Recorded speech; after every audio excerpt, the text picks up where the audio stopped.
So we're back with how you doing, Capricorn? So we're back with a part two. So I wanted to continue where I left off at. So I think I left off with the Five of Swords, about talking about like it represented like conflict and betrayal in this situation, and you end up getting the Ten of Swords again, which saying it's an inevitable outcome of a devastating end that forces all parties to face reality and move on despite the pain. So then we have the card. It's called Real Reunion. It says back for good, pure joy, soulmates reconnect. You got the Eight of Wands in reverse. You got the Queen of Swords in reverse. You got the Knight of Swords upright. The Four of Pentacles. The Emperor card. And the Sun. You know what's funny is I went outside the house looking like this today, damn near. That's actually funny as hell. Anyway, so with this card, with the vibes only, the Real Reunion card. Sorry, my bad. With the Real Reunion card, you got the Eight of Swords, which signifies delays, mistiming, miscommunication, relationship, the reunion that you desire or that y'all desire is not happening quickly due to poor communication between you and your partner. So you could be with somebody, you can be not with them, you could be separated from them, whatever the case is. But there's a need to slow down and address your current issues before moving forward. With the Queen of Swords card, basically in reverse, so what it kind of talks about is a bitter person who's manipulative, overly critical due to past traumas. You and your partner, this person could represent you or your partner, or like an outside party that you could have been dealing with at this time or around. And that outside party could be anything. Like it don't even have to be another person. It could be like emotions, things, memories, whatever the case is, right? With the Queen of Swords, it shows a guarded person who inflicts with intelligence and uses her intellect as a weapon, and they're very closed off to anything genuine. They don't want to be vulnerable at all, and it stops you from healing any past wounds or even reconciling.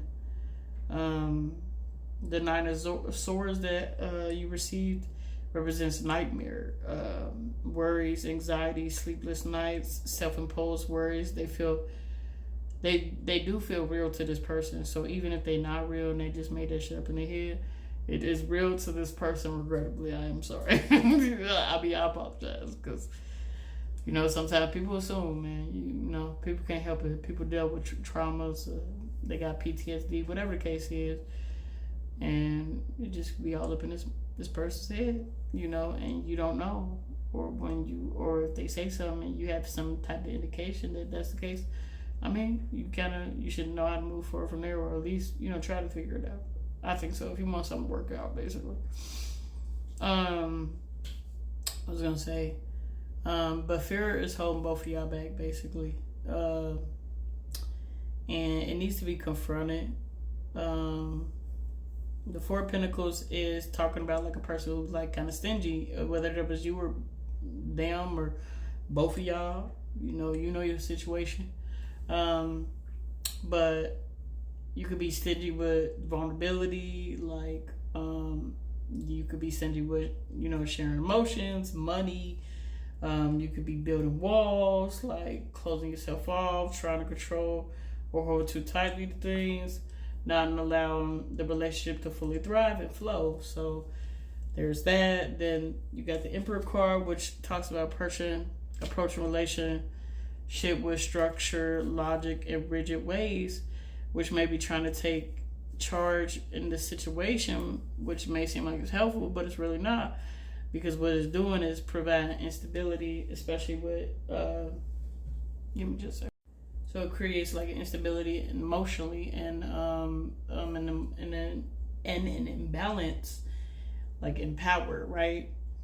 And then when emotions are involved, you're supposed to try to think with both, not just one, or feel with emotions, but think with your mind.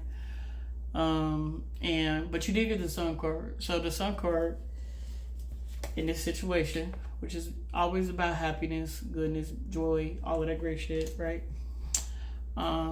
That says this relationship will prevail regardless, which is good.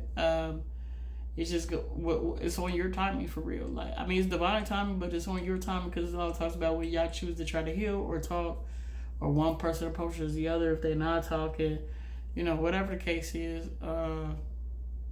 But y'all need to acknowledge y'all fears. You need to break down some emotional walls, and you need to soften your communication and establish, a healthy structure and trust in yourselves and the outcome. Now, I did pull a couple other cards, so we got distance. So, like I said, y'all can be separated right now.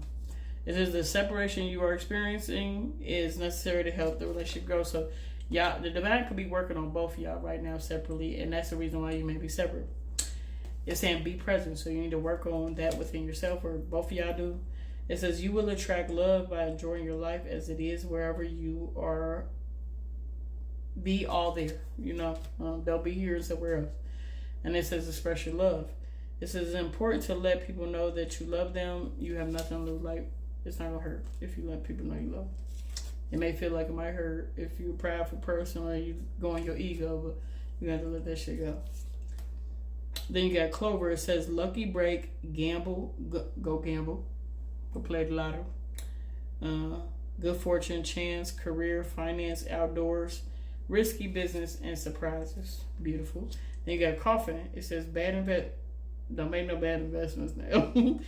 Bad investments, financial challenges, savings, career, office work, night shift, job. And so this is something you could have been dealing with, or that your person could be dealing with this, whatever the case is. Because it's obviously good energy here. So they saying, hey, like, basically this could be something you dealing with or your person dealing with, so on and so forth. You know your situation, your person knows their situation.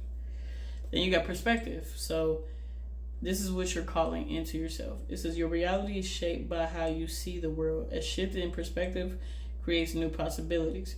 Reframe challenges as opportunities. Train your mind to find expansion in every situation. Beautiful. Then you got realization. A moment of realization shifts everything. A single insight can change your entire path. Reflect on what belief is limiting you, shift it, and open new doors of possibilities. Beautiful. So, shift your reality, shift your mindset, and you shift your reality. Okay? But this is what I have for you, Capricorn. I hope you enjoyed your long-ass message. But I hope you have a great day. Bye.